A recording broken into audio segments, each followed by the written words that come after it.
வணக்கம். தமிழ் படைப்பிலக்கிய பெரும் பரப்பில் மரியாதைக்குரிய அளிக்க முடியாத தம் எழுத்துக்களால் நிரந்தரமான வாசகர்கள் மனதில் இடம் பிடித்தவர் அப்படின்னு சொல்லலாம். 1931 2010 வரை அவர் வாழ்ந்த காலத்தில் தன்னுடைய 23வது வயதில் எழுதத் தொடங்கி 1954 தான் அவருடைய முதல் சிறுகதை வெளிவந்துச்சு. பரிசு விமர்சனம் அப்படிங்கிற கதை தான். அதற்கப்புறம் கிட்டத்தட்ட 574க்கும் மேற்பட்ட சிறுகதைகளை எழுதியிருக்காங்க. ஒரு தொகுப்பும் வரும்பொழுதும் அவருடைய கதைகள் பரவலாக பேசப்பட்டு வந்துச்சு அப்படின்னு சொல்லலாம். ஒரு கதை அப்படிங்கிறது கதை மட்டுமல்ல, அது ஒரு தரிசனம், ஒரு நேரிய எழுத்தாளருக்கு தான் வாழும் சமூகத்தின் மேல் இருக்கும் அக்கறை சார்ந்தது, பேரன்பு சார்ந்தது, அச்சமூகத்தை அடுத்த இடத்திற்கு அடுத்த வளர்ச்சிக்கு கொண்டு செல்லும் கடமை இருக்கிறது. இதுவே தலையாய கடமை. அது மட்டும்தான் முதலும் கடைசியுமாக கடமையும் கூட. அதனால தான் இருப்பதை நிழல் உலகை அவங்களுக்கு எழுதுனாங்க அப்படின்னு கூட சொல்லலாம்.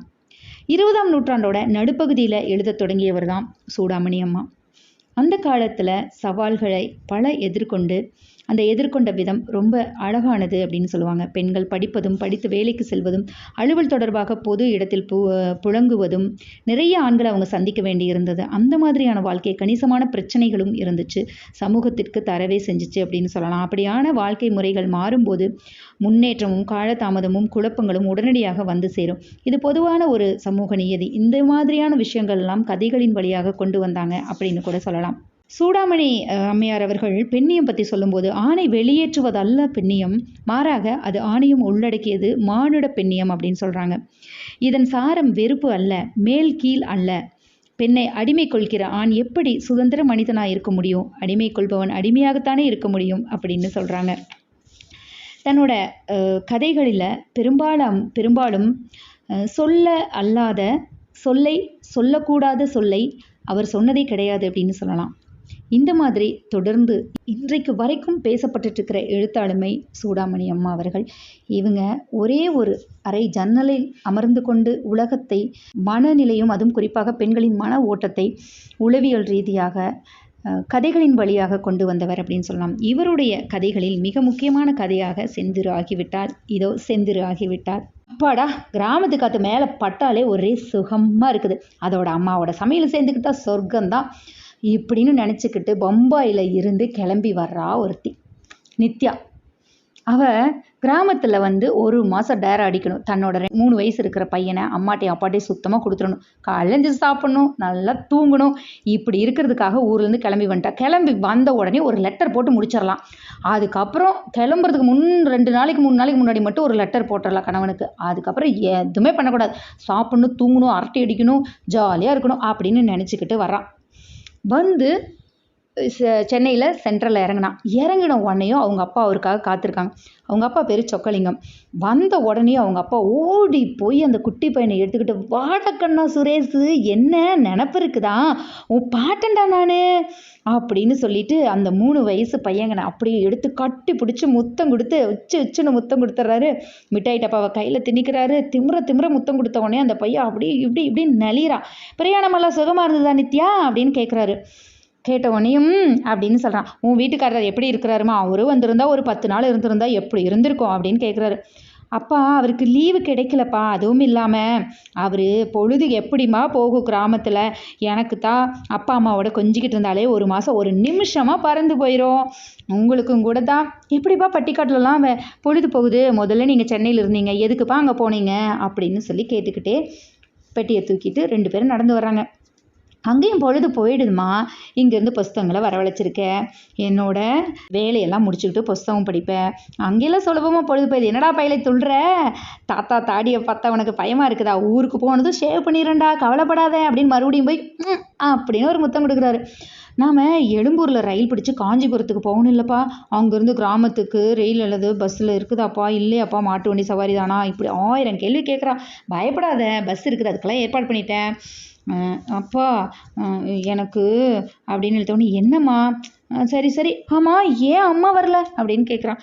அம்மாவுக்கு வேலை இருக்குது, வரல அப்படின்னு சொல்கிறாரு. இவன் யோசிக்கிறா, என்ன வேலை? சரி வீட்டில் போய் கேட்டுக்கலாம் அப்படின்னு சொல்லிட்டு அவளுக்கு கொஞ்சம் கோவம்தான். ஏன் அம்மா வரல?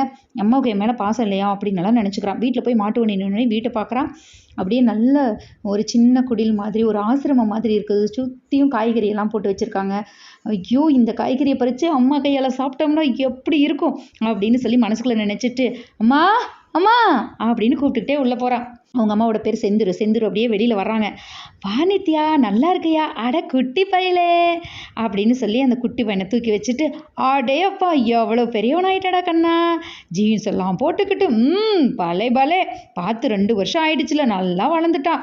ஏங்க பார்த்தீங்களா பேரனை எம்பிட்டு வளர்ந்துட்டான்னு? என்னடா அப்படி பார்க்குறேன், நான் பாட்டிடா. ஏங்க இவன் பாருங்க அப்படியே நம்ம மருமக பிள்ளை சாடையிலேயே இல்லை அப்படின்னு சொன்னது. ஆமாம், அப்பனை அப்படியே உரிச்சு இருக்கான் அப்படின்னு சொல்கிறாரு அவரு. உள்ளவாமா நித்யான்னு கூட்டிகிட்டு போகிறாங்க. அவள் உள்ளே போகிறான். அம்மாவை பார்த்துக்கிட்டே போகிறான். அம்மாவோட பேச்செல்லாம் அப்படியே தான் இருக்குது. ஆனால் ஏதோ ஒரு வித்தியாசம் தெரிகிற மாதிரி இருக்குதே. முன்னையெல்லாம் அம்மா சேலையை கூந்தலை எதையுமே சீர்படுத்திக்கவே மாட்டா. வீட்டுக்காரங்களும் மூழ்கியிருப்பா. என்ன வலிகிற முகம், வேர்வை சொட்ட சொட்ட இருக்குது. அவளோட புன்னகையில் கூட அந்த வேர்வை இருக்கும். தலைச்சி விட்டுட்டு மாட்டின்னு கேட்பா. உனக்கு அடைப்பிடிக்குமே ஊற போட்டிருக்கேன்னு சொல்லுவா. ஆனால் என்னடா இப்படி இருக்கா, அவளை போய் கட்டிக்கணும் போல இருக்கும். ஆனால் இப்போ என்னமோ கொஞ்சம் வித்தியாசமாக தெரியுதே. அம்மாவை பார்த்தா ஒரு வேற்றுமை தெரியுதே. அவகிட்ட இருந்து தள்ளி நிற்க தோணுதே. அம்மா எப்படி இருந்தான்னா, ஒரு எளிய நூல் சேலையாக இருந்தால் கூட நேர்த்தியாக கட்டியிருந்தா. தலையை படியே வாரி முடிஞ்சிருந்தா. அதையெல்லாம் கூட அந்த தோரணையில் ஏதோ ஒரு புதிய உயிர்ப்பு சக்தி இருந்த மாதிரி இருந்துச்சு. ஒரே பிரம்ம மாதிரி இருக்குதோ. பாட்டிடா கண்ணா, நான் பாட்டி அப்படின்னு முத்தம் கொடுத்துட்டு இருந்தா பேரனுக்கு. இந்த காப்பி அப்படின்னு வந்து அம்மா கொடுத்த உடனே பழைய அம்மா வந்துட்ட மாதிரி நினச்சி காப்பியை வாங்கி குடிக்க ஆரம்பிக்கிறான். அம்மா நீ போட்ட காவி எவ்வளவு பிரமாதமாக இருக்குது தெரியுமா, பம்பாயிலே இருக்குதே, அங்கே ஒன்றுமே சரி இருக்காதுமா. அதுவும் உன் கையால் காப்பினா ஏம்மா எப்போவுமே பலகாரம் வச்சுருப்பேன். காலையில் இன்றைக்கி என்ன பலகாரம்? ஏம்மா இன்னைக்கு இட்லி பலகாரம் நான் செஞ்சு சாப்பிட்டேன். மாவு வச்சுருக்கேன். இதோ பக்கத்துலேயே அந்த அம்மிக்கல்லுக்கு பக்கத்துலேயே தேங்காய் வச்சுருக்கேன். எடுத்து அரைச்சி சட்னி வேணா சாப்பிட்டுக்கோ, இல்லை பொடி இருக்குது சாப்பிட்டுக்கோ. நான் கொஞ்சம் வெளியில் போகணும். என்னது வெளியில் போறியா அப்படின்னா உங்களுக்கு ஒரே ஆச்சரியம்.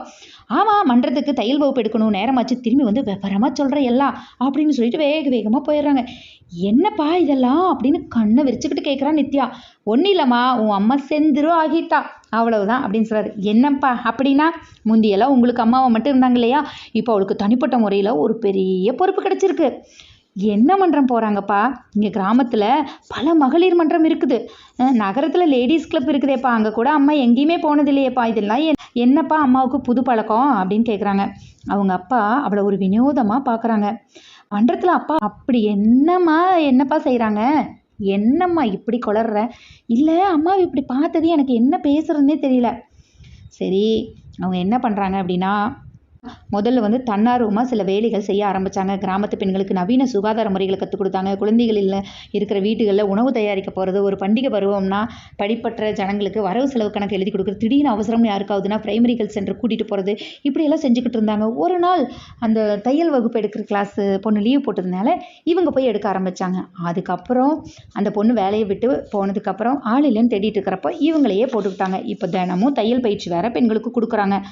ஐயோ, அப்புறம் இவ்வளவு தூரம் நான் பம்பாயிலிருந்து வந்திருக்கேன் வான்னு சொல்லிட்டு உடனே போயிட்டாலே அப்படின்னு சொல்லிட்டு மறுபடியும் சுறுசுறுப்பாக வேலை செய்ய ஆரம்பிச்சிட்டா. அவங்க அப்பாவுக்கு சட்னி செஞ்சு தோசையெல்லாம் போட ஆரம்பிச்சிட்டா. பரவாயில்லம்மா, நீ செய்யலினா நானே செஞ்சுக்கிறேன், ஏம்மா இப்படி கஷ்டப்படுறேன் அப்படின்னா, அதெல்லாம் ஒன்றும் இல்லைப்பா அப்படின்னு சொல்லிட்டு. ஆனாலும் அவளுக்கு கோவம் தான். என்ன பண்ணலாம் அப்படின்னு சொல்லிட்டு மத்தியானத்துக்கும் இவளே சமையல் செய்ய ஆரம்பிச்சிடலாம். அவங்க அம்மா வர்றதுக்கு லேட் ஆகுதுன்னு சொன்னோன்னே சமையல் செஞ்சு சாப்பிட்டு முடிச்சுட்டாங்க. அந்த நேரம் பார்த்து தான் செந்தூர் வர்றாங்க. கூட ஒரு பெண்மணி வர்றாங்க. அவங்களுக்கு ஒரு 50-52 இருக்கலாம். அந்த பெண்மணி ரொம்ப சந்தோஷமாக கிட்ட பேச ஆரம்பிக்கிறாங்க. அவங்க அம்மாவை பற்றி ரொம்ப பெருமையாக பேசுகிறாங்க. உங்களுக்கு இது ஒரே பொண்ணா அப்படின்னு கேட்குறா. இல்லை, 3 பையன் 2 பொண்ணு, எல்லாரையும் கட்டி கொடுத்து எல்லாம் பேரம்பேத்தி எடுத்தாச்சு அப்படின்னு சொல்கிறாங்க. இப்படியே நித்யா கிட்டேயும் பேச ஆரம்பிக்கிறாங்க. உங்கள் அம்மா அப்படி பண்ணாங்க, இப்படி பண்ணாங்க, உங்கள் அம்மா கிராமத்தையே மாற்றிட்டாங்க, என்னென்னமோ பேசுகிறாங்க. நித்யாவுக்கு செம்ம கடுப்பாயிருச்சு. ஏன் அப்படின்னா, நித்யா சின்ன பிள்ளையாக இருக்கும்போது அவங்க அம்மாட்ட வந்து நித்யாவோட ஃப்ரெண்ட்ஸ் பேசுவாங்களாம். நித்யா அதில் ஃபஸ்ட்டு வர்றா, இதில் ஃபஸ்ட்டு வர்றா, ஸ்கூலில் டீச்சர்ஸ் எல்லாம் நித்யாவை கொண்டாடுறாங்கன்னு சொல்லுவாங்க. ஆனால் இன்னைக்கு அம்மாவை பற்றி பேசும்போது ஏனோ தெரியல, அவளுக்கு ஒரு பெரிய எரிச்சலாக இருந்துச்சு. அப்புறம் இதெல்லாம் பேசி முடிச்சுட்டு அவங்க கிளம்பி போயிடுறாங்க. அப்போது இப்படி வந்து உட்காரு நித்யா, காலையிலேருந்து உன்னோட பேச நேரமே இல்லை. பேசவா, பார்க்க கூட தான் உனக்கு நேரம் இல்லை அப்படின்னு உங்கள் அம்மாவை கோச்சிக்கிறான். குறும்புக்கார பொண்ணு, நான் வீட்டில் இருந்துட்டா உன்னை பார்க்காம இருந்திருப்பனா? ஏன் வீட்டில் இல்லையா? வீட்டில் இருக்க வேண்டியதானே? அப்பாவுக்கு கூட கஷ்டம் தானே, நீ பாட்டுக்கு நீ விட்டுட்டு போயிடுற. எனக்கும் ஆசை தான், என்ன செய்கிறது சொல்லு, மன்றத்து வேலையே ஒழிய ஒரு பணியை ஏற்றுக்கிட்டா சரியாக செய்யணுமா? இதெல்லாம் எதுக்குமா, போதும்மா, இதையெல்லாம் விட்டுருமா, ஏமா புதுசாக இதெல்லாம் பண்ணிக்கிட்டு இருக்கிறேன் அப்படின்னு சொல்லி கேட்குறான். ஆனாலும் அவள் அதையெல்லாம் கேட்கல. ஆனால் நைட்டு சாப்பாடுக்கு எல்லாம் ரெடி பண்ணி அவளுக்கு சாப்பாடு போட்டதே கொஞ்சம் திருப்தி வந்துருச்சு. 3 பேர் சாப்பிட்டு முடிச்சிட்டாங்க. அவள் தூக்கம் வருதுன்னு போய் தூங்கிட்டாள். அதுக்கப்புறம் அப்பாவும் அம்மாவும் பேசிக்கிட்டே எவ்வளோ நேரம் கழிச்சு படுத்தாங்கன்னு அவளுக்கு தெரியல. அடுத்த நாள் காலையில் எழுந்திரிச்ச உடனேயும் பாட்டு சத்தம் கேட்குது. என்னடா பாட்டு சத்தம் கேட்குது அப்படின்னு பார்த்தா அங்கே 2 குழந்தைங்களுக்கு பாட்டு சொல்லி கொடுத்துட்டு இருக்காங்க அவங்க அம்மா.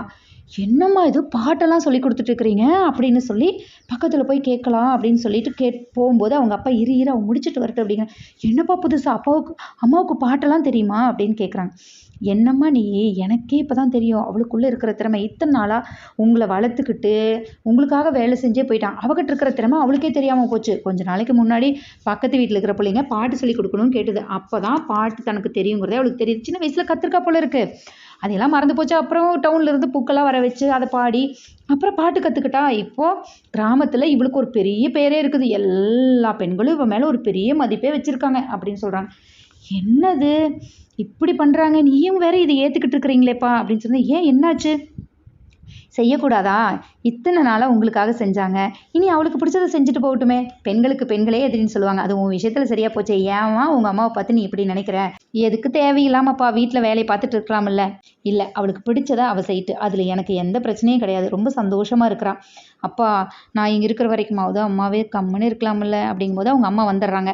இல்லை கண்ணு, என் வேலையெல்லாம் மறுபடியும் யார் செய்வாங்க அப்படின்னு அவங்க பேசிக்கிட்டே இருக்கிறாங்க. அந்த நேரம் பார்த்து ஊரில் இருந்து ஒரு லெட்டர் வந்திருக்கு. அவங்களோட அக்காவுக்கு 2வது குழந்தை பிறந்திருக்குது. அந்த 2வது குழந்தைய பார்த்துக்கிறதுக்கு வரணும் அப்படின்னு சொல்லிட்டு, அப்போது அவங்க அம்மா லெட்டர் திரும்பி எழுதுறேன்னு சொல்லிட்டு இருக்கிறாங்க. என்ன அப்படின்னா, நீங்கள் இங்கே வந்தால் பார்த்துக்கிறேன், நான் அங்கே வந்து பார்க்க முடியாது, எனக்கான வேலைகள் இருக்குன்னு. நித்யாவுக்கு வந்ததே கோபம். என்னம்மா ஒரு குழந்தைய பார்க்குறதுக்கு கூட வரக்கூடாதா? என்னம்மா இங்கே வந்தால் நான் பார்த்துக்கிறேன், ஒரு வேலையாள் வச்சு கூட பார்த்துக்கலாம், அதுக்காக நான் போகணுமா? என்னம்மா ஒரு வேலையாள் உங்களை மாதிரி பார்த்துக்க முடியுமா? இல்லைம்மா எனக்குன்னு வேலை இருக்குது, அதை நான் வந்து பார்த்து தான் ஆகணும், நான் வீணாக போகிற ஐடியா இல்லை அப்படின்னு சொல்லும்போது இவளுக்கு பயங்கர கோபம் வருது. அப்புறம் அப்படியே நாள் போயிடுது. கிட்டத்தட்ட 1 மாதம் முடிஞ்சிருது.